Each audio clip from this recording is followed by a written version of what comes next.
کریں گے اسلام آباد، جہاں پر مولانا خاور عباس صاحب ہمارے ساتھ موجود ہیں۔ مولانا صاحب سلام عرض کرتی ہوں آپ کی خدمت میں، خوش آمدید کہتی ہوں آپ کو، اور اپنے ہفتے کے موضوع کے بارے میں آپ سے گفتگو کرنا چاہوں گی آج، اور ہمارا آج کا موضوع ہے نادار رشتہ داروں اور قریبی جاننے والوں کی سب سے پہلے مدد کرنی چاہیے، یہ ہمارا آج کا موضوع ہے جی۔ میں بھی آپ کی خدمت میں سلام عرض کرتا ہوں اور تمام ناظرین گرامی کی خدمت میں بھی سلام پیش کرتا ہوں، اور یہ گزشتہ عید فطر جو ہے اس کی مبارکباد پیش کرتا ہوں۔ نہایت اہم اور اچھے موضوع کا انتخاب کیا، خصوصاً ذی القربہ یا ارحام کے حوالے سے۔ دیکھیے قرآن مجید میں جہاں کہیں بھی احسان کا ذکر کیا گیا، جہاں خمس کا ذکر کیا گیا، جہاں زکوٰۃ کا ذکر کیا گیا،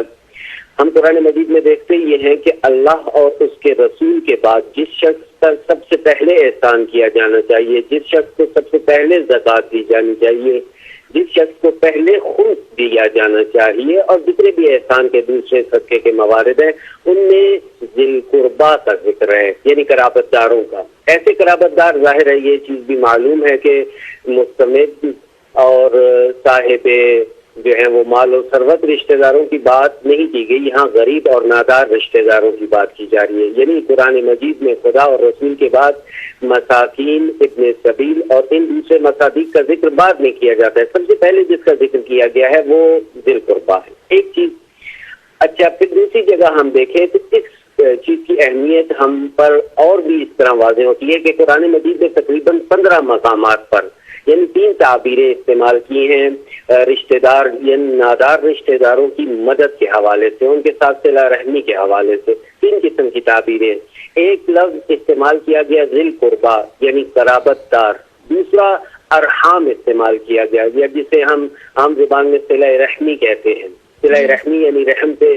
جو ہمارے ساتھ مربوط افراد ہیں وہی رشتہ دار مراد لیے جاتے ہیں۔ ان کو پھر دوسری دفعہ جو ہے قرآن مجید میں ہمارے جو ہے ان کو مخاطب کر کے کہا گیا کہ ارحام کے ساتھ اپنے صلہ رحمی کر۔ قرآن مجید میں تقریباً 15 مقامات پر اس احسان کا ذکر اور تذکرہ کیا گیا۔ قرآن مجید کی آیت ہے وَآتِ ذِی الْقُرْبَى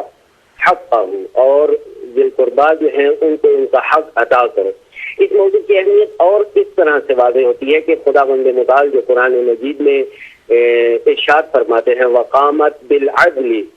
یعنی عدل کے ذریعے سے زمین و آسمان جو ہیں وہ قائم ہیں، وہیں ان اللہ یأمر بالعدل والاحسان وایتاء ذی القربى، یعنی قرآن مجید حکم دیتا ہے عدل کا، احسان کا اور قرابت داروں کو عطا کرنے کا۔ اس مسئلے کی اہمیت، اور قرآن مجید میں مختلف آیات جو ہیں وہ اس موضوع کو جو ہے وہ ایڈریس کرتی ہیں، یہ بتاتی نظر آتی ہیں کہ جو شخص قرابت داروں کے حق ادا نہیں کرتا اور ان کے ساتھ نیکی اور احسان نہیں کرتا وہ خدا کی رحمت سے دور ہے یا خدا کی اس پر لعنت ہے۔ یعنی سورہ راعد کی آیت نمبر 25 ہے والذین یقطعون ما امر اللہ بہ ان یوصل، خداوند متعال نے جس چیز کے وصل کا حکم دیا یعنی ارحام کے ساتھ تعلق جوڑنے کا حکم دیا اس کو جو لوگ قطع کرتے ہیں اولئک لهم اللعنہ، ان لوگوں پر خداوند متعال کی لعنت ہے۔ بس اہمیت موضوع قرآن مجید کی نگاہ سے اور احادیث کی نگاہ سے بالکل واضح ہے۔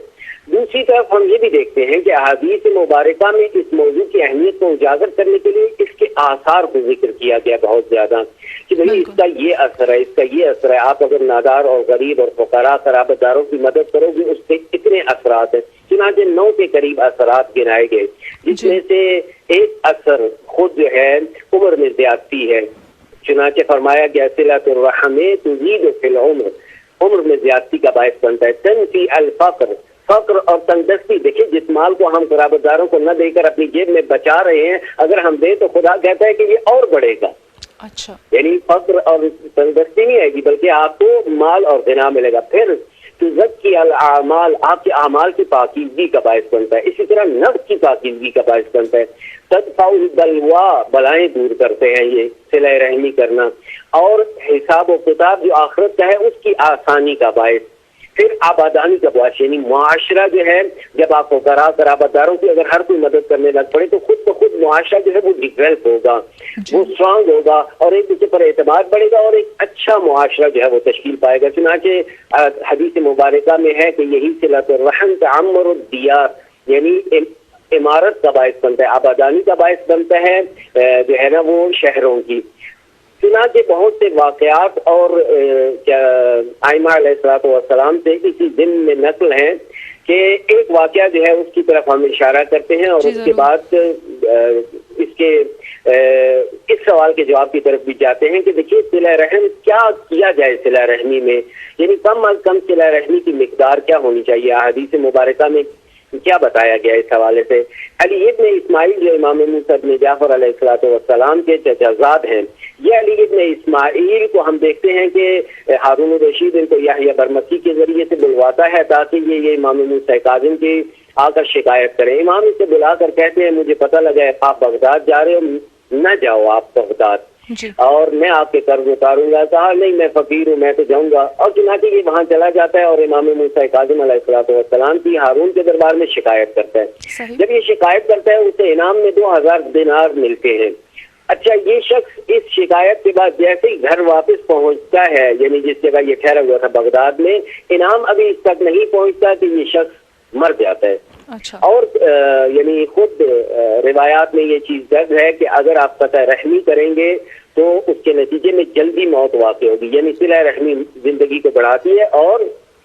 اچھا پھر یہ ایک سوال ذہن میں یہ پیدا ہوتا ہے کہ یہ صلہ رحمی کس قدر ہونی چاہیے؟ آیا ہم 10,000 دیں، 20,000 دیں، 5,000 دیں؟ کیا ہے صلہ رحمی کی حد؟ کیونکہ کم ترین حد جو روایات میں بیان کی گئی وَلَوْ بِالسَّلَامِ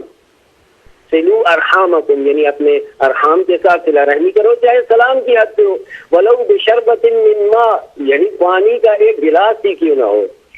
ٹھیک ہے جی۔ اور حتیٰ اگر وہ آپ کے جو ہے نا مقابلے میں آپ کے ساتھ قطع رحمی کرتے ہیں تب بھی یعنی حکم یہ دیا گیا کہ آپ ان کے ساتھ قطع رحمی نہ کرو بلکہ آپ ان کے ساتھ صلہ رحمی کرو۔ چنانچہ